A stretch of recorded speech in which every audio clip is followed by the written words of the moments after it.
I understand that many of you are chasing after financial freedom because that's what you aspire to be, right? You think you are rich, then you don't have any worries, then you can live the life that you have always dreamed of. But today, let's talk about 5 money mistakes that you must avoid in order to achieve financial freedom. And they are ultimately more important than earning a high income or investing your money, because these are all basic fundamentals that you must know of even when you are retired and you are living a much simpler life. Mistake number 1, not having a budget. I know this is one of the most basic teachings in personal finance, right? Have a budget, set a budget, and then live within the budget. Now, some of you may scoff off the idea that you should set aside 50, 30, 20, savings budget ratio kind of rubbish. I also don't follow that thing, but I do pay myself first. And that is the most fundamental thing in saving your money. Because if you do not have a budget and stick to it, say like you have a budget of 1,200 of spending per month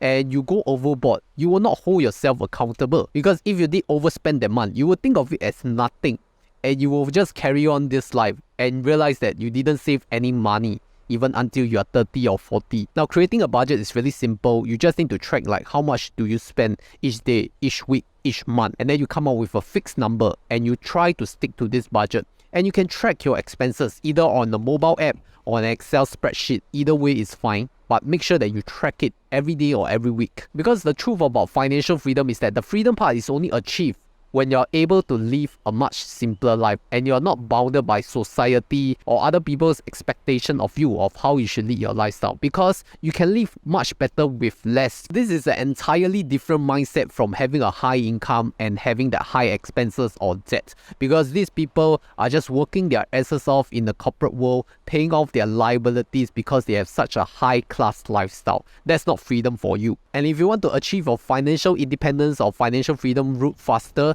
then join us on our Telegram group, because we have a lot of like-minded experts and individuals who are pursuing the same FIRE journey or Ikigai journey, including credit cards and CPF as well. So join us at Honey Money SG. Now, mistake number 2 is these people have impulse buying. You know the thing about consumerism, whereby you really need to spend on something for yourself to be happy. Like you spend on food, you spend on clothing, you spend on retail shopping, all these things. You need to buy things to make yourself happy. All this rubbish. But you realize that the more things that you purchase, the more things are going to pile up in your bedroom or at your home. And you will have less living space to live with.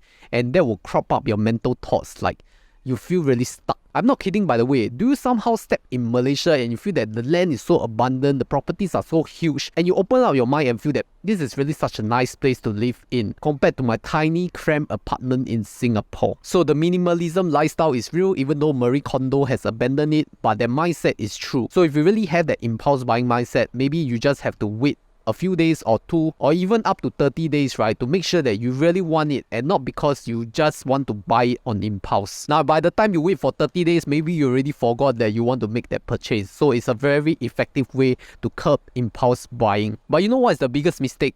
Is that if the durian fell from the tree and you did not pick it up, then you're making a huge mistake for missing the opportunity from my sponsor.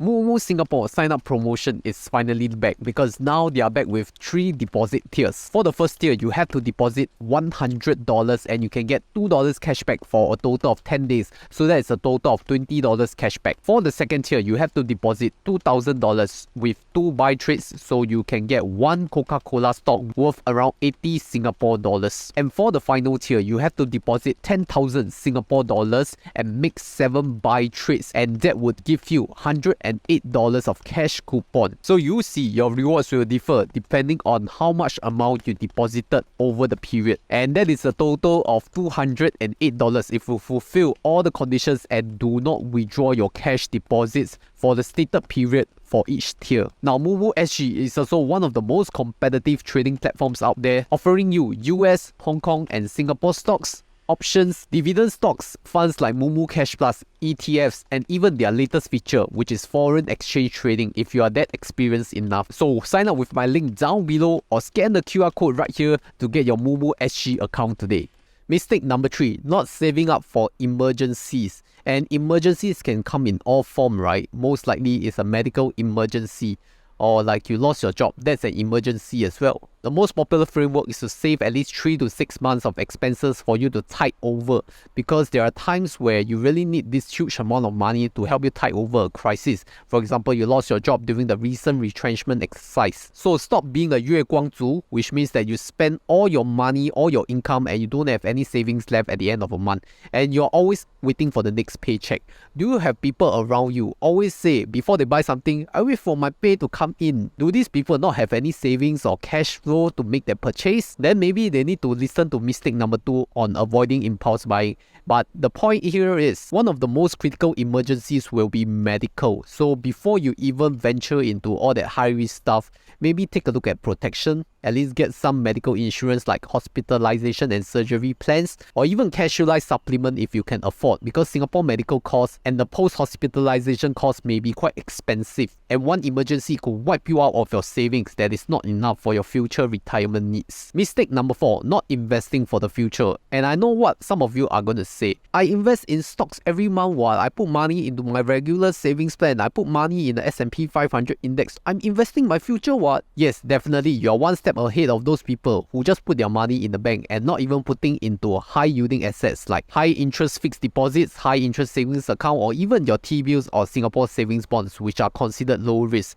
But the fact here is that unless your capital is really large enough, all these returns are going to be very small to affect your financial independence or financial freedom path. So other than learning about investing and having a strategy to fit your long-term goals, or finding your risk tolerance, risk appetite, all that investing boring stuff, you need to learn to invest in yourself. And that means taking up certificates, taking up courses, taking up skills that can help enhance yourself, okay, that makes you more desirable to recruiters who are looking to hire new talents to their company. Or you can even make it out on your own, like myself who quit my job to start this career. Or for example, you want to upgrade your credit card knowledge and learn the true hacks, you can go and join ACCM for a paid fee. But anyway, if you're not investing into anything, whether it's financial products or yourself, then you are going to lose out a big time to people who have done that. And the final mistake is ignoring debts. And debts can come in all forms: good debts, bad debt. Good debts are like your housing debts, relatively low interest and over the long term, whereas bad debts are like your high interest debts. Like your credit card interest rate is more than 20%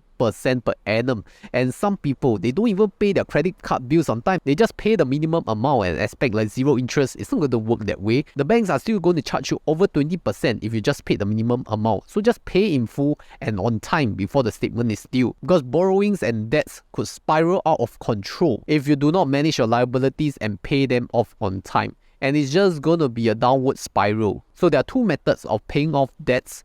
First, you could pay off the high interest ones and then you move on to your lower interest ones. Or the second way is that you pay off the smallest amounts first, because once you're able to pay off the small amounts, you will have a sense of accomplishment, and then you will continue to work harder and pay off the higher amounts debts later. So it really depends on which style suits yourself, but generally if you want to optimize, pay off the high interest debts first. So what is my conclusion of the 5 top mistakes to avoid if you want to achieve financial independence or freedom?